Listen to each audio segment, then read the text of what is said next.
জাবের রাদিয়াল্লাহু তাআলা আনহু থেকে বর্ণিত, রাসূল সাল্লাল্লাহু আলাইহি ওয়াসাল্লাম বলেন, ইন্না লিল্লাহি ইনদা কুল্লি ফিতরিন উতাকা ওয়া যালিকা ফি কুল্লি লাইলাতিন। আল্লাহর রাসূল বলেন, প্রতিদিন ইফতারির সময় আল্লাহ তাআলা উতাকা, আল্লাহ তাআলা জাহান্নামীবাসীদেরকে মাফ করেন। ওয়া যালিকা ফি কুল্লি লাইলাতিন, এবং এটা একদিন ইফতারির সময় নাই, প্রতিদিন ইফতারির সময়। একদিন ইফতারির সময় বা 2 দিন ইফতারির সময় মাফ করছে আর মাফ করেন এরকম না, প্রতিদিন ইফতারির সময় আল্লাহ তাআলা অগণিত জাহান্নামবাসীকে কি করেন? মাফ করে দেন। সুবহানাল্লাহ। রমজান মাসে কতভাবে মাফ করেন, রমজান মাসে বান্দাকে কতভাবে মাফ করেন। আন আবি হুরায়রা রাদিয়াল্লাহু তাআলা আনহু قال, আবু হুরায়রা রাদিয়াল্লাহু তাআলা আনহু থেকে বর্ণিত, قال রাসূলুল্লাহ সাল্লাল্লাহু আলাইহি ওয়াসাল্লাম, রাসূল সাল্লাল্লাহু আলাইহি সাল্লাম বলেছেন, মান সামা রমজানা ঈমানান ওয়া ইহতিসাবান, যে ব্যক্তি রমজানের পরিপূর্ণ বিশ্বাসের সাথে, ঈমানের সাথে, ইয়াকিনের সাথে রমজানের একটি রোজা পালন করলো, রমজানের একটি রোজা যে ব্যক্তি পূর্ণ বিশ্বাসের সাথে, পূর্ণ ইয়াকিনের সাথে, পূর্ণ দৃঢ় বিশ্বাসের সাথে সওয়াবের নিয়তে পালন করলো একটি রোজা, গুফিরা লাহু মা তাকদ্দামা মিন জামবিহি, আল্লাহর রাসূল বলেন এই রোজাদারের পূর্বের সমস্ত গুনাহকে মাফ করে দেওয়া হয়। সুবহানাল্লাহ। একজন ব্যক্তি, একজন রোজাদার পূর্ণ বিশ্বাসের সাথে, ঈমানের সাথে, সওয়াবের নিয়তে যদি একটি রোজা পালন করে, তার একটি রোজার বিনিময় আল্লাহর রাসূল বলেন গুফিরা লাহু মা তাকদ্দামা মিন জামবিহি, তার জিন্দিগির পূর্বের জিন্দিগির সমস্ত গুনাহ মাফ করে দেওয়া হয়। সুবহানাল্লাহ। আমি একটা একটা করতে করতে প্রায় আজকে 15 কি 16 রমজান চলে আসছে, যে এইরকমভাবে একটা রোজাও পালন করেছি কিনা, যে হায় আল্লাহ এই রোজা পূর্ণ বিশ্বাসের সাথে, ঈমানের সাথে, ইয়াকিনের সাথে এবং এই রোজার মাধ্যমে নিজেকে মাফ করার নিয়তে, সওয়াবের আশায়, জান্নাতের আশায় এই রোজাটাকে আমি পালন করতেছি, তাহলে আল্লাহ তাআলা অবশ্যই কি করবেন? আপনি আমার পূর্বের সমস্ত গুনাহকে মাফ করে দিবেন। সুবহানাল্লাহ। আপনি আমি যে রোজাগুলো পালন করছি, আপনি আমার প্রত্যেকটা রোজা আল্লাহ তাআলা কবুল করে নিক, প্রত্যেকটা রোজার বিনিময় যেন আপনি আমাকে আল্লাহ তাআলা মাফ করে দিয়ে জান্নাতের অধিবাসী করে নেন। সবাই বলি আমিন। আরও কিভাবে দেখেন আল্লাহ তাআলা কতভাবে রমজানে মাফ করে থাকে দেখেন। আন আবি হুরায়রা রাদিয়াল্লাহু তাআলা আন, আবু হুরায়রা রাদিয়াল্লাহু তাআলা আনহু থেকে বর্ণিত, আন্না রাসূলুল্লাহি সাল্লাল্লাহু আলাইহি ওয়াসাল্লাম قال, রাসূল সাল্লাল্লাহু আলাইহি সাল্লাম বলেন, মান কামা রমজানা ঈমানান ওয়া ইহতিসাবান গুফিরা লাহু মা তাকদ্দামা মিন জামবিহি। মান সামা রমজানা, যে ব্যক্তি রমজানের দিবসের মাসে কি করে? তারাবির সালাত আদায় করে।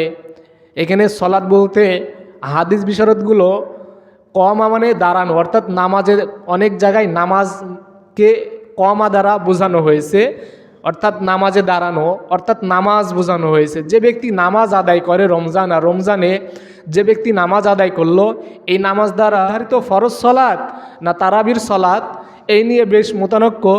তো অধিকাংশের মতের মধ্যে বলছে এটাকে রমজানের বিশেষ যে সলাৎ সেটা হলো তারাবির সলাৎ।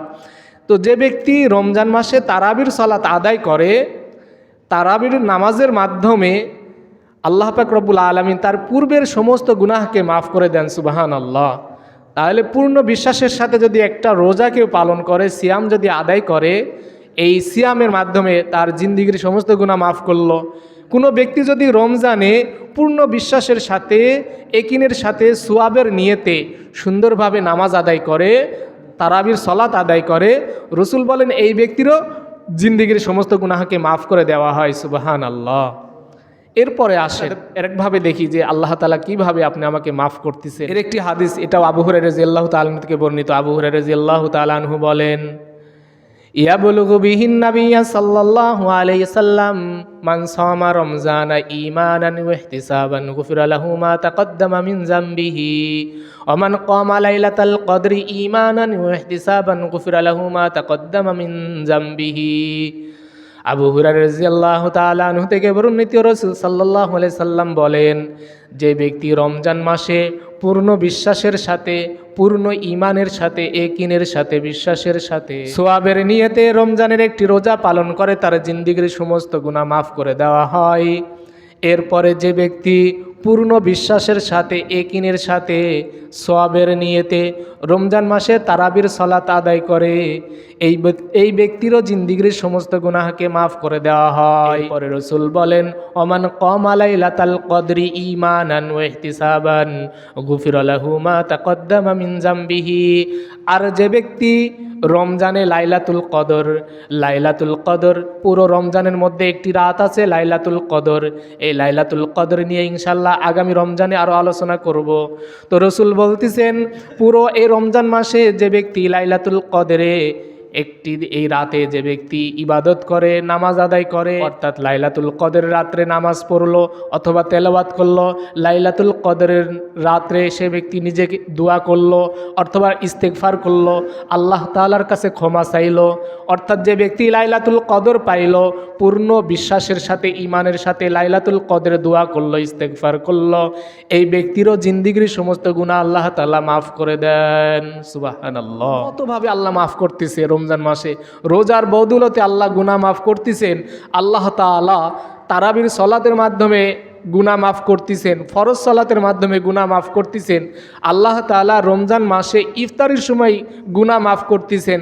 আল্লাহ তাআলা রমজান মাসে শবে কদরে গুনাহ মাফ করেন। খালি গুনাহ মাফ আর গুনাহ মাফ, এই যে এতভাবে গুনাহ মাফ করতেছেন আল্লাহ তাআলা, এরপরও যদি আমি নিজেকে এই তালিকায়, আল্লাহ তাআলার ক্ষমার তালিকায়, মাফের তালিকায় নিজেকে অন্তর্ভুক্ত না করতে পারি, তাহলে আল্লাহ রসুল বলেন এই ব্যক্তির থেকে অতভাগা ব্যক্তি আর নেই।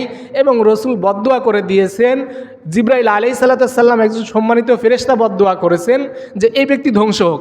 রমজান পাইলো, পুরো রমজান পাইলো আর গুনাহ মাফ হইল না। আল্লাহ গুনাহ মাফ করতেছে, জান্নাতকে আগায় দিছে, এরপরও জান্নাতে গেল না, গুনাহ মাফ করাইতে পারলো না, এই ব্যক্তি ধ্বংস হোক। তাহলে নিজেকে ধ্বংস করব, নিজেকে ফিরায় নিয়ে আসি। জাহান্নামের সমস্ত দরজাই কি বন্ধ, আর জান্নাতের সকল দরজা খুলে দিয়েছেন। রমজান মাস, পুরো রমজান মাস, ভরপুর রমজান মাসের জন্য আল্লাহ তাআলা জাহান্নামের সমস্ত দরজা বন্ধ করে দিয়েছেন। এক মুহূর্তের জন্য এই দরজা খুলেন না, জাহান্নামের দরজা একটা সেকেন্ডের জন্য পুরো রমজান খুলবেন না। আবার জান্নাতের দরজা এক মুহূর্তের জন্য, এক সেকেন্ডের জন্য বন্ধ করবেন না। সুবহানাল্লাহ। তো আল্লাহ তাআলা জান্নাতকে আগায় দিলেন, জান্নাতকে খুলে দিলেন, জাহান্নাম বন্ধ করে দিলেন, অর্থাৎ জাহান্নামকে দূরে দিয়ে দিলেন। জাহান্নাম দূরে দিয়ে দিলেন, জান্নাতকে আপনি আমার কাছে দিয়ে দিলেন, জান্নাতকে খুলে দিয়ে দিলেন, শয়তানকে আবদ্ধ করে দিলেন। জাহান্নাম বন্ধ, শয়তান বন্দী, আল্লাহ জান্নাত খুলে দিলেন। এরপরও যে ব্যক্তি নিজেকে মাফ করে নিজেকে জান্নাতে প্রবেশ করাইতে পারবে না, এই ব্যক্তির থেকে অতভাগা পোড়া কপাল, অতভাগা ব্যক্তি আর কেউই নেই।